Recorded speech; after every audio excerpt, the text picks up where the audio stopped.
Hello and welcome everyone. Thank you very much for tuning in. This is a screencast-o-matic presentation and recording that deals with the part of the lesson about origins of Judaism. Before we get started, please be advised that this part of the lesson coincides with key concept questions, so please make sure that you open up to the correct lesson and scroll down the correct section before you begin. Remember that you can replay any part of this presentation for clarity or detail later. Let's go and get started. The origins of Judaism. Let's set the stage first. The Phoenicians lived in a region at the eastern end of the Mediterranean Sea that was later called Palestine. The Phoenicians were not the only ancient people to live in Palestine. The Romans had given the area that name after Philistines and another people who lived in the region. Canaan was the ancient home of the Hebrews, later called the Jews, in this area. Their history, legends, and moral laws are a major influence on Western culture, and they began a tradition also shared by Christianity and Islam. Section 1. The Search for a Promised Land. Ancient Palestine's location made it a cultural crossroads for the ancient world. By land, it connected Asia and Africa and the two great empires, both eager to expand. To the east lay Assyria and Babylonia, and to the west, Egypt. Palestine's seaports opened onto two most important waterways of that time, the Mediterranean and the Red Seas. The Hebrews settled in Canaan, which lay between the Jordan River and the Mediterranean Sea. According to the Bible, Canaan was the land that God had promised to the Hebrew people. From Ur to Egypt. Most of what we know about early history of the Hebrews is contained in the first 5 books of the Hebrew Bible. Jews called these books the Torah, and consider the most sacred writings in their tradition. Christians respect them as part of the Old Testament. In the Torah, God chose Abraham to be the father of the Hebrew people, so God's words to Abraham expressed a promise of land and a pledge.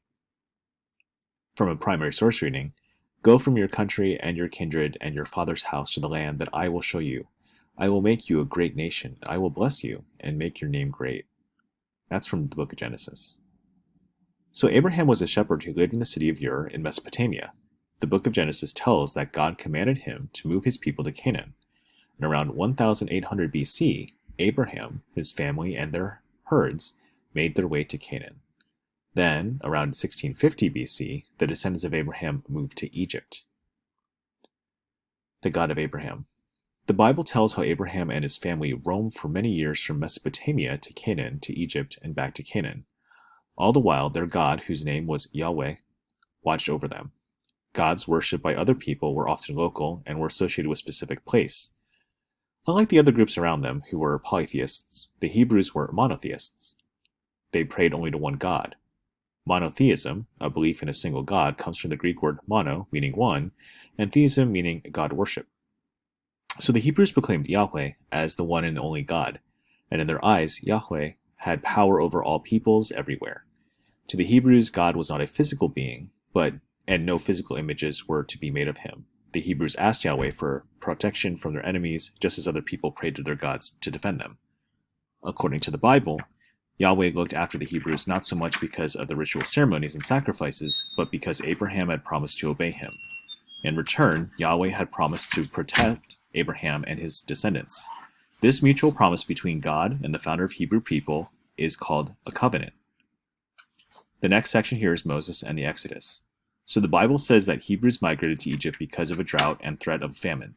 At first, the Hebrews were given places of honor in the Egyptian kingdom. Later, however, they were forced into slavery. Let my people go. The Hebrews fled Egypt perhaps between 1300 and 1200 BC, and Jews called this event the Exodus, and they remember it every year during the holiday that you might be familiar with, Passover. So the Torah says that the man who led the Hebrews out of slavery was named Moses, and it is told that at the time of Moses' birth, the Egyptian pharaoh felt threatened by the number of Hebrews in Egypt. He thus ordered all Hebrew male babies to be killed. Moses' mother hid her baby in the reeds along the banks of the Nile. There an Egyptian princess found and adopted him. Though raised in luxury, he did not forget his Hebrew birth. When God commanded him to lead the Jews out of Egypt, he obeyed. A new covenant. While the Hebrews were traveling across the Sinai Peninsula, Moses climbed to the top of Mount Sinai to pray.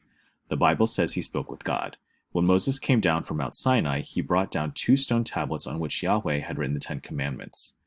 These commandments and other teachings that Moses delivered to his people became the basis for civil and religious laws of Judaism. The Hebrews believed that those laws formed a new covenant between God and the Hebrew people. God promised to protect the Hebrews, and they promised to protect God's commandments. The land and the people of the Bible. The Torah reports that Hebrews wandered for 40 years in the Sinai desert, and later books of the Bible tell about a history of the Hebrews after their wanderings. After the death of Moses, they returned to the Canaan, where Abraham had lived.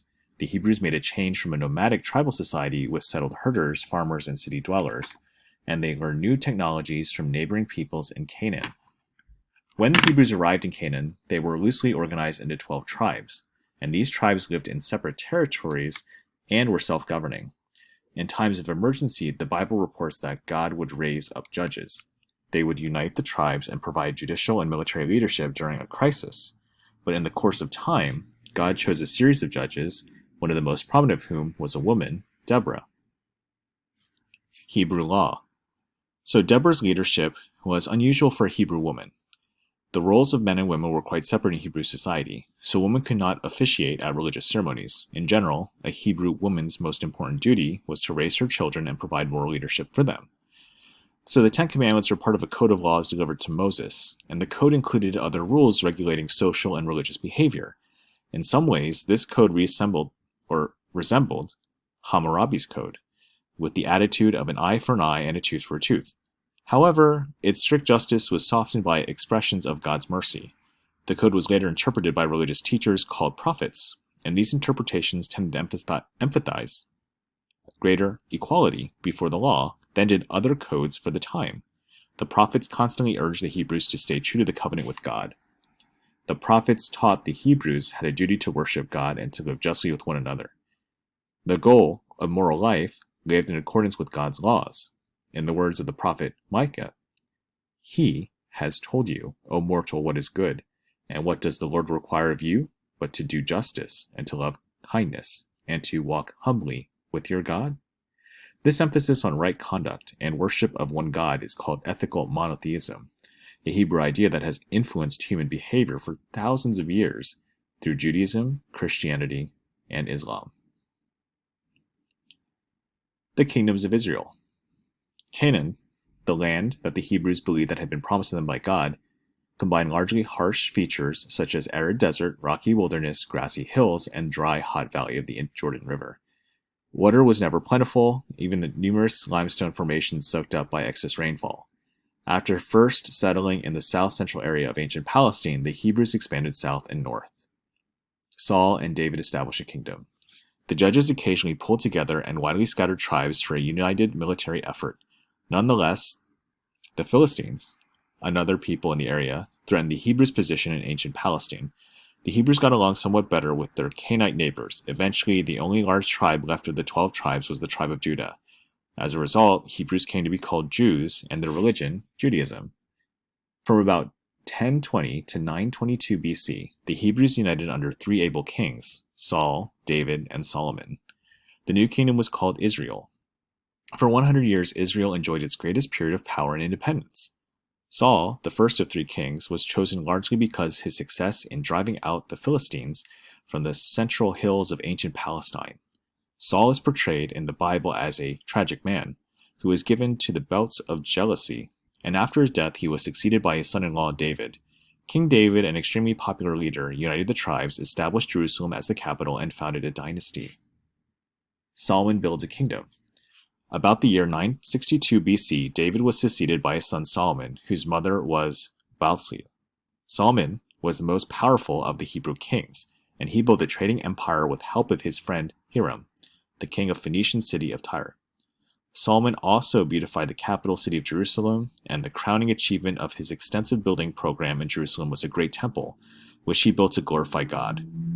The temple was also to be a permanent home of the Ark of the Covenant, which contained the tablets of Moses' law. The temple that Solomon built was not large, but it gleamed like a precious gem. Bronze pillars stood at the temple's entrance. The temple was of stone on the outside, while the inner walls were made of cedar covered in gold, and the main hall was richly decorated with brass and gold. Solomon also built a royal palace, even more costly and more magnificent than the temple. The kingdom divides. So Solomon's building projects required high taxes and badly strained the kingdom's finances. In addition, men were forced to spend 1 month out of every 3 working on the temple, and the expense in forced labor caused much discontent. So as a result, after Solomon's death, the Jews in the northern part of the kingdom, which was located far from the south, revolted. By 922 BC, the kingdom had divided into two, and Israel was the north, and Judah was in the south.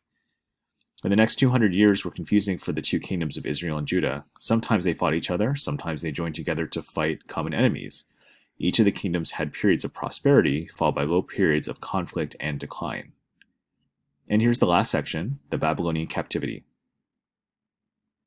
Disaster finally struck as the two kingdoms lost their independence, and in 738 BC, both Israel and Judah began paying tribute, peace money paid by a weaker power to a stronger to Assyria.